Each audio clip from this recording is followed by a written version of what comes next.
Hey everyone, so it's Wednesday and I have come up with new video. So today we are going to learn cinnamon chocolate hazelnut roll Cinnabon style. So let's begin. First we need all purpose flour 2 cup और यहाँ पर मैं आधा flower use कर रही हूँ, सो आधा मैं बाद में यूज़ करूँगी. Now add salt, castor sugar 2 tablespoon and mix well. Now let's activate our yeast first. For that we need 2 tablespoons of active dry yeast, 1 tablespoon of sugar and 2 tablespoons of lukewarm water. Do not use hot water. Mix well and keep it aside for 5 minutes. Guys, I am using active dry yeast. You can use instant yeast also. उसको आपको activate करने की ज़रूरत नहीं है, वो आप directly dough में use कर सकते हैं. And after 5 minutes हमारी yeast ऐसी दिखती है. Now for the dough, add yeast mixture that we activated earlier. अब इसको आपको अच्छे से mix करना है. Now it's time to add milk and I'm going to add 1/4 cup of milk. Make sure कि आपका milk जो है वो room temperature पे होना चाहिए, ठंडा नहीं होना चाहिए.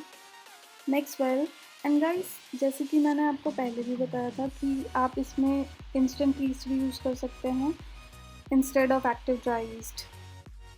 उसको आपको एक्टिवेट करने की ज़रूरत नहीं होगी, वो आप डायरेक्टली अपने डो में यूज़ कर सकते हैं. It's time to add butter. I am using 2 tablespoon of butter and mix well. इसको अच्छा से एक डो बना लीजिए. अब जो हमारा फ्लावर बचा था स्टार्टिंग में, अब हम अपना रिमेनिंग फ्लावर ऐड कर देंगे और इसका एक डो बनाएंगे. सो अब डो बनाने के लिए हम यहाँ पे वार्म वाटर यूज़ करेंगे. मैंने in total 1 tablespoon water use किया है, आप अपने अकॉर्डिंग एडजस्ट कर सकते हैं. मिनिमम आपको इसको 10 मिनट्स तक नीट करना है and then cover it and let it rest for 1 hour. So after 1 hour आप देख सकते हैं हमारा डो डबल हो गया है साइज़ में.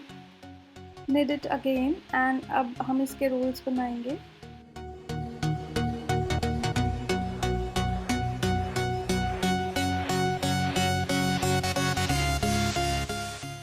सबसे पहले रोल बनाने के लिए आप फ्लावर स्प्रिंकल कर लीजिए और रोलिंग पिन की हेल्प से आपका डो है उसको रोल कर लीजिए.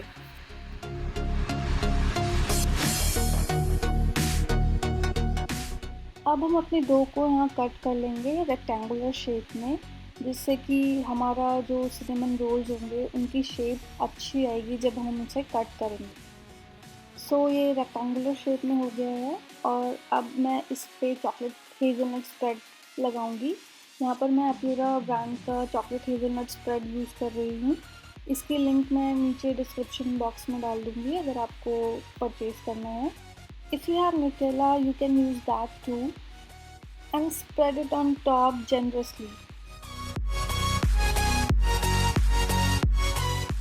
गाइस, तो ये सिनेमन रोल हैं तो it's time to add cinnamon.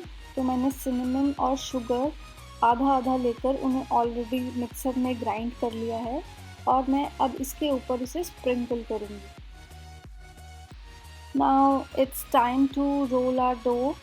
Please roll it very tightly so that इसको कट करने में ईजी रहे हमको. अब एक शार्प नाइफ की हेल्प से अब हम इसको कट करेंगे. इसको धीरे धीरे आप इसको कट करिए.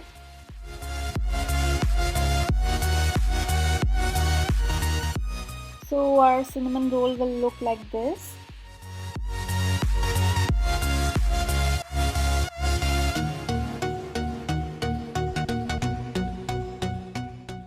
Now place it in a greased round pan or whatever pan you have and get ready to rise. Let the shape rolled rise for around 1 hour.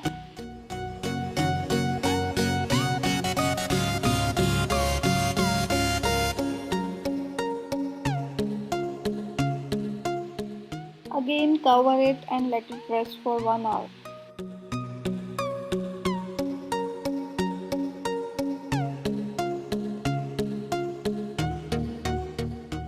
So after 1 hour it will look like this. ये size में double हो गए हैं and it's time to preheat our oven at 180 degrees Celsius.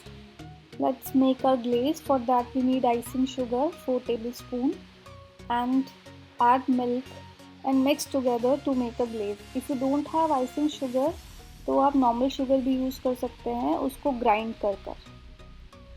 Bake your cinnamon rolls for 20 to 25 minutes or until golden brown. Now you can see हमारे cinnamon rolls ready हो गए हैं. ये ऊपर से हल्के से ब्राउन है, इनको ज़्यादा ब्राउन मत करिएगा. Now it's time to glaze our rolls, and this cinnamon rolls are completely irresistible. And if you're looking for the perfect cinnamon roll recipe, so this is the one. And you can also serve it with cream cheese icing. And guys, if you like this recipe, do subscribe to my channel and keep loving guys. Goodbye, take care.